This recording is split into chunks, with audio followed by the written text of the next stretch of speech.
Phoenix TK25 ayar. Çift işleve sahip çok başarılı bir el feneri olduğunu söyleyebilirim. İşlevlerden ilki isminden de anlaşılacağı gibi ayar, yani infrared modu. Eğer sahip olduğunuz kameranın böyle bir özelliği varsa ona ışık noktasında bunu da eklediğiniz zaman çok güzel kareler yakalayabiliyorsunuz. Gece hayvanları hiç rahatsız etmeden, ortama hiç ışık yaymadan pırıl pırıl çekimler yapmanız mümkün. Ayar bu işe yarıyor aslında. Ve iki kademeye sahip bu moddayken, yani infrared modundayken aslında cihaz iki kademeye sahip ve bu iki kademenin ilki, eğer yakın bir yeri izleyecekseniz çok başarılı değil. O da şu yüzden çok güçlü. Çünkü yakın bir noktaya o ikinci kademeyi verdiğiniz, güçlü kademeyi verdiğiniz zaman o kadar parlıyor ki kamera bunu bir şekilde kötü kayda alıyor. Ama uzaktaki bir noktaya eğer o güçlü ışığı gönderirseniz gerçekten harika sonuçlar alabiliyorsunuz. Bir önceki kademesi, yani birinci kademesi diyelim biz ona, daha düşük olan kademesinde ise durum böyle vahim değil, o kadar güçlü değil, o yüzden nispeten daha iyi görüntüler elde edebiliyorsunuz. Ama zaten aslında genel mantığa bakarsanız hayvanlara çok yaklaştığınızda sadece ışık yaymıyor olmanız yetmiyor. O sizin kokunuzu ya da bir şekilde sesinizi duyuyor. O yüzden uzaktaki bir kareyi yakalamak açısından aslında iyi düşünülmüş bir şey. Eksisi var mı bu noktada? Bence var. O da şu. Ben isterdim ki bir noktaya o kadar güçlü bir şekilde ışık göndermek yerine çok daha basit fenerlerde olan, çok daha ucuz fenerlerde olan bu yayma teknolojisi, yani odağı değiştirebilme teknolojisini kullanabilsin. Neyi kastediyorum? Mesela elimin altında AliExpress'ten satın almış olduğum çok basit bir diğer infrared fener var. Mesela bunun başını şöyle gösterebilirim. Çekiyorsunuz. Gördünüz, şuradaki kısım değişti. İtiyorum, çekiyorum. Bunu yaptığım zaman buradaki mercek sayesinde var olan ışığı belirli bir noktaya verebiliyor ya da dağıtarak daha geniş bir alanı size nispeten daha az ışıtıyor. Bu özelliğin olmasını çok isterdim. Bence elimdeki cihazın en büyük eksisi bu. Ya da buna göre bir difüzör verilebilirdi. Yani biz şuraya takardık ve bir şekilde bu işi görürdük. Ama bunu saymazsak gerçekten çok başarılı, gerçekten iyi anlamda bize lümen sağlayan, bir şekilde istediğimiz işi yapabileceğimiz ışığı sağlayan başarılı bir fener. Bu bir taktik fener. Arkasındaki kısma bakarsak buralarda şöyle şeyler söylüyor. Diyor ki strobe modunda, yani o hızlı hızlı yanıp sönen mod var ya, işte o moddayken 1000 lümende çalışırım diyor. Onun bir altına geçtiğiniz zaman, yani normal modlara geçtiğiniz zaman en alttaki kısım 15 lümen. Yani ilk kademesine basıyorsunuz. Bu arada bahsettiğim şey ne? Artık normal fener işlevinden bahsediyorum. Öbüründe 2 kademe vardı. Ayar kısmında 2 kademe vardı. Ama normal fener olarak kullanmak istediğinizde bu sefer 4 tane kademesi var. Bunlardan ilki 15 lümen ve eğer bunu kullanmayı uygun görürseniz 110 saat bir ömür sağlayacağını iddia ediyor firma. Ben kendi adıma 110 saati denemedim. Ama eminim ki 3-4 günlük bir kampı rahat rahat fazlasıyla size geçirecektir. 15 lümen, biraz sonra saat testlerinde göreceksiniz, gayet yeterli. Gayet güzel, yani önünüzü görmek ve yürüyüş yapabilmek açısından, etraftan odun toplayabilmek açısından fazlasıyla yeterli. Onun bir üstü 100 lümen. Eğer biraz daha etrafınızdan tedirginseniz, işte bastığınız yerdeki şeyler sizi huzursuz ediyorsa, işte ayağınıza takılır diye korkuyorsanız, evet, o kademe de mantıklı olabilir. Eğer bunu kullanmayı düşünürseniz 27 saat 20 dakika size performans vereceğini söylüyor. Ki bu da şu demektir: yine 2-3 gün çok rahat rahat kullanırsınız, kullanma süreniz bir kampta düşünüldüğü zaman. 300 lümene ihtiyaç duyacağınızı hiç zannetmiyorum ama onu da verebiliyor. 5 saat 20 dakika ve evet, işte 1000 lümen. Arkadaşlar, 1000 lümen gerçekten çok güçlü bir ışıktır. Yani böyle dile kolay gelir söylemesi ama 1000 lümen etrafınızı gün gibi yapar. Ve bu durumda da 2 saatten bahsediyor. Muhtemelen 2 saati yakalamayabilir. Çünkü bu tür fenerlerin şöyle bir dezavantajı vardır. Bu fenerler burada bunu yazar, 2 saat veririm der ama 2 saat boyunca 1000 lümen vermez. Siz onu yakmaya başlarsınız, atıyorum yarım saat 45 dakika sonra muhtemelen düşmeye başlayacak lümeni. En son kapanmaya vardığında muhtemelen size yine 100 lümen falan veriyor olacak o sırada. O ikinci saatin sonunda aslında bütün 2 saat boyunca size 1000 lümen vermeyecek. Ama 1000 lümen bence biraz satmakla alakalı bir durum. Yani bir pazarlama tekniği, ihtiyaç olacağını zannetmiyorum. Bir kampçı için buna gerek olduğunu zannetmiyorum. Arkada işte bu bilgileri veriyorlar arkadaşlar. Burada bir de şu var. İşte 15 lümen, yani birinci kademede 25 metreye kadar ışıtırım diyor. 75 metre 300 lümende, 124 metre işte affedersiniz 100 lümende 75 metre, 300 lümende 124 metre ve 1000 lümende de 225 metreyi ışıtabilirim. Oraya kadar görmenizi sağlarım diyor. Bunun sağ testinde bakacağız, göreceğiz, öyle miymiş değilmiş ortaya çıkacak. Yan tarafta sertifikaları var arkadaşlar. Ön taraf böyle. Evet. Açalım. Ben onu açtım. Yıllardır kullanıyorum. Bir daha topladım sizin için. İçinden nasıl çıktığını görün istedim. Açtığınız zaman şöyle bir şey çıkıyor. Bunu kenara alalım şimdi. Bu şekilde çıkıyor. Bu bir taktik fener. Dolayısıyla da isterseniz tabancanızın, tabanca diyemeyelim, tüfeğinizin üstüne onu oturtabilirsiniz. Dilerseniz elinizde, dilerseniz kemerinizde taşıyabilin diye buna göre aparatları var. Buradan çıkan şeyler neler? Önce oraya bakalım. Buradan bir tane işte su geçirmez olduğu için bir conta, yedek conta çıkıyor. Hemen açıyorum. Ben onu hiç kullanmadım. Şu ana kadar hiç gerek olmadı arkadaşlar. Bu, onu isterseniz üstüne geçirip cebinize asabilin diye bir aparat. İşte dediğim gibi contası var içinde. Geri koyuyorum. Ben onları hiç kullanmadım bu arada. Tamam. Şimdi burada her zamanki gibi çoğumuzun hiçbir zaman ilgilenmediği şeyler. Ha, ben bu arada bunu nereden aldım?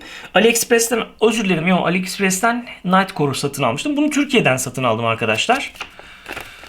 Şöyle bir şeyler çıkıyor içinden. Kullanma kılavuzu her zamanki gibi. Diğer Phoenix'in el fenerlerine ilişkin ufak bir tanıtımı var. Geçtik.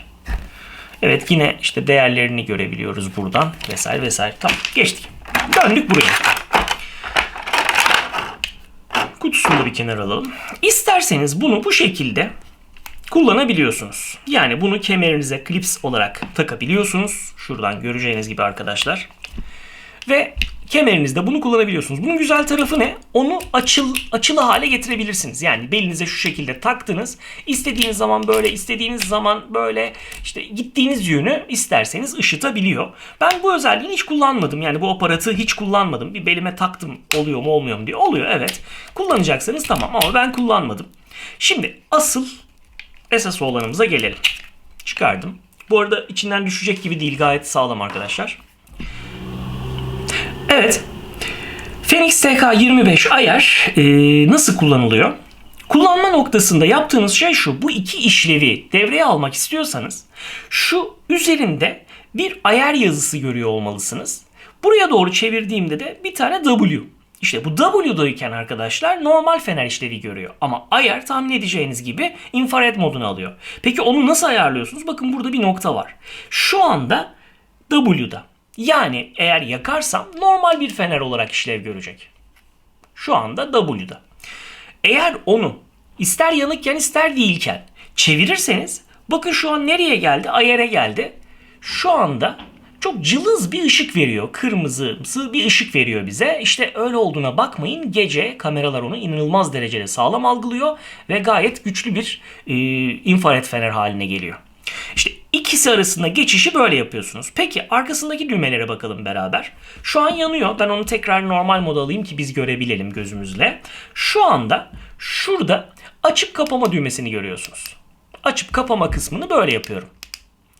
Modlara geçmek istiyorsanız da şu an 15 lümen, şu an 100 lümen, 300 lümen ve bir şey ifade etmese de gündüz vakti şu an 1000 lümende. Tekrar basarsanız buraya geliyor. En yükseğine alıp kapatırsanız açtığınızda en yüksekten açılıyor. Dolayısıyla da siz mümkünse onu en çok kullandığınız muhtemelen 15 lümen olacaktır. Orada kapatıp açarsanız iş görecektir. Evet. Phoenix TK25 ayarın bu işleri yapabilmesi için ona güç veren bataryaya bakalım beraber. Arkasını bu şekilde açıyorsunuz.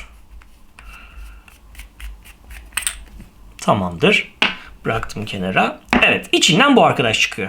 2600 miliamperlik bir batarya bu.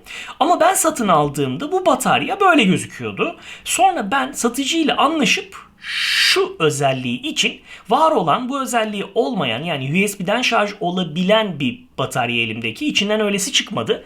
Ben farkını ödeyerek bunu aldım. Benim için büyük avantaj. Çünkü yanımda götürdüğüm yedek bataryalarla, güç bankalarıyla ya da güneş paneliyle onu şarj etmem mümkün. Daha güvenli geldi bana. Bir tane de 3500'lük aynı özelliğe sahip olanını aldım. Ve benim işimi fazlasıyla görüyor. İsmini söyleyeyim bu arada. ARB-L18 2600U. 2600 zaten mahını kastediyor. İşte U da şu özellik. USB'den şarj olabilmesi. Aynı ismin U olmayanı burası kapalı. Siz başka cihazlarla şarj etmek zorunda kalıyorsunuz. Ben ondan çok memnunum. Aklınızda olsun. Taktığınızda ben ilk bana geldiğinde o sorunu yaşadım.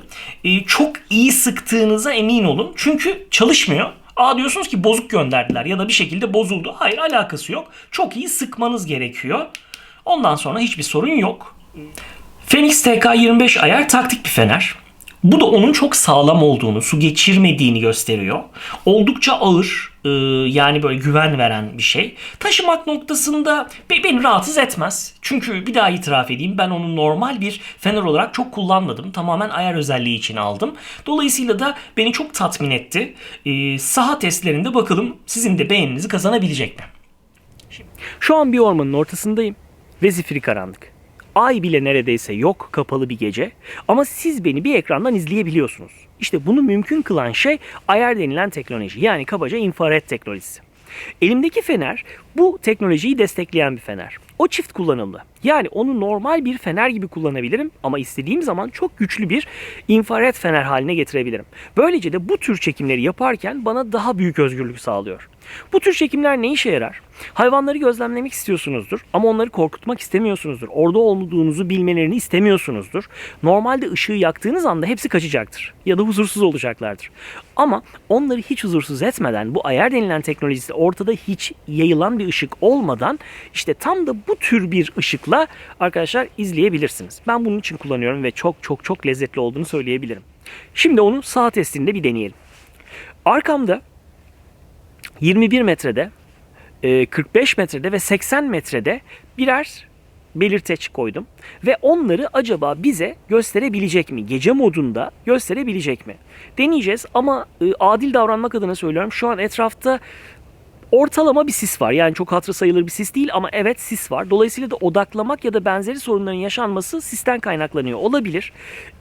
Ona çok yüklenmeyelim. Ama sonuç, ben normalde de siste ormanda yürüyüş yapmak isteyebilirim ya da çekim yapmak isteyebilirim. O yüzden gerçekçi bir test olduğunu da söyleyebilirim.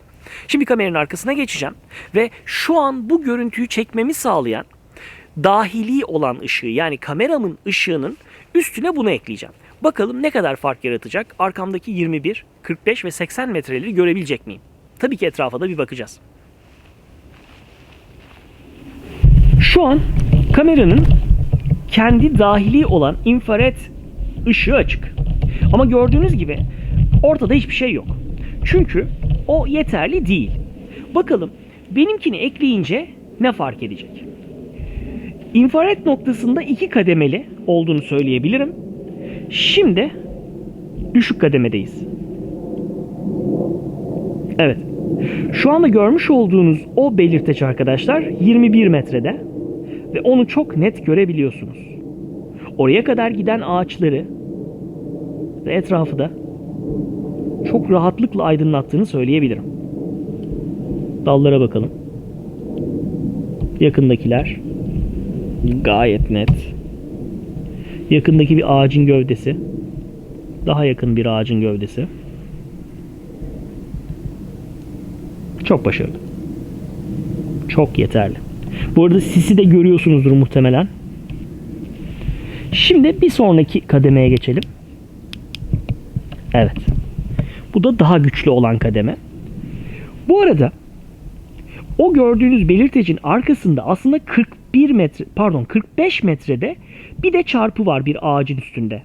Kabaca o belirtecin, 21 metredeki belirtecin sol üst köşesinde.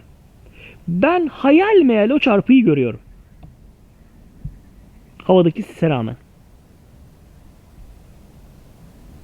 Siz daha büyük bir ekrandan baktığınız için zannediyorum çok net görebilirsiniz. Bu arada şunu da söyleyeyim, ben etrafımda şu an hiçbir şey görmüyorum çıplak gözle. Hiçbir şey görmüyorum. Ben şu an ayaklarımı görmüyorum arkadaşlar. Sizin gördüğünüz her şey infrared teknolojisi sayesinde.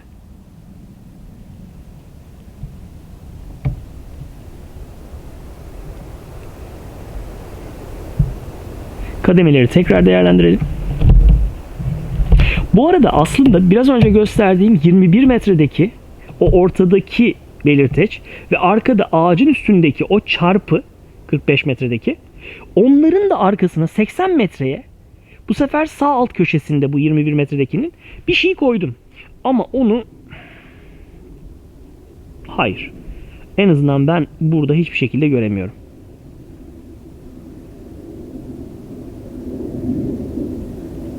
Evet. Şimdi tekrar birden çok modda çalıştıralım ve görelim.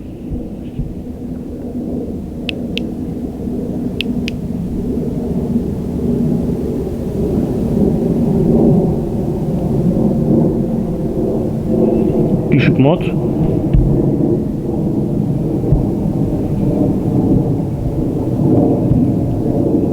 Yüksek mod. Düşük modla çok rahatlıkla yakındaki objeleri çok netleyebiliyorsunuz. Gayet yeterli.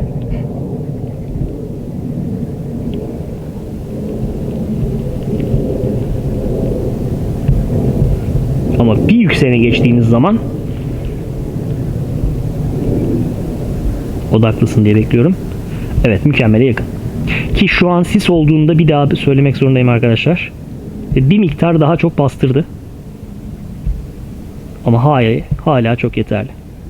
Şimdi elimdeki ürün infrared teknolojisinin dışında normal fener olarak da kullanılabiliyor. Şimdi onu o hale getirelim. Onu normal bir fenere dönüştürmek için yapmanız gereken tek şey baş kısmını çevirmek. Bunu yaptığınız andan itibaren artık o normal bir fenere dönüşüyor. Şu an etrafımı çok rahatlıkla görebiliyorum. Çünkü normal bir fener var. Ama onu kapatıp baş kısmını çevirip tekrar açarsam siz şu anda aslında onun ışıttığı ışığı görüyorsunuz ama ben göremiyorum çünkü artık ayar modunda. Sadece yaptığım şey baş kısmını çevirmek. Bu kadar. Ayar normal. Bakalım normal bir fener olarak ne kadar başarılı? Şimdi onun sağ testini yapalım. Şu an kameramın gece görüş modundan çıkıyorum. Ve bunu yaptığım andan itibaren örnek olsun diye göstereyim. Şu an mesela yere bakıyorsunuz ve kameranın gece görüşü yeri görmenizi sağlıyor. Ama benim gözümle gördüğüm şey ise tam da şu. Yani hiçbir şey. Şu an en düşükte. Ve aydınlatabildiği yer bu kadar. Ben sizinkinden biraz daha geniş bir halka görüyorum. Bir üstte. Onun üstünde.